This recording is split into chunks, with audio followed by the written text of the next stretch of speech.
Yo, Sebetik nga pala, kamusta? Dito nga guys, no, Spam Charlie kami guys, sila Plako kasama ko. Dito guys, medyo dinalian ko yung pag-clear. Kaso guys, dumidikit-dikit yung screen ko, ayaw mapindot.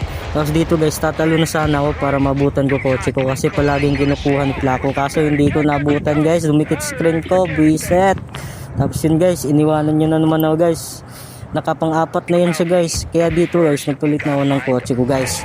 Itong kotse ko na to, sobrang loyal nito sa akin guys. At dito guys, may naisip ako guys, sobrang gandang idea talaga guys. Dahil nga palagi niyang ginagawa yun guys, dito napag-isipan kong lagyan natin to ng security system. Sa left side ko nga pala nilagay guys para di niya makita kasi sasakay siya kagad guys eh. Nagmamadali din yun guys eh. Lakas talaga mang asar ni Plako guys, lakas ng amats. Kaya dito guys, cleaner ko na ng mabilisan guys para nga mapanood natin yung pagsabog niya guys. Tutustahin natin yung negrong tusta na guys. Kaya dito guys, hinayaan ko sa, sige, drive mo yan, boom, sabog si negro.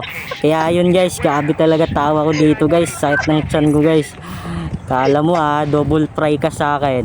Dito guys, nag-respawn siya dun sa unang spawn guys.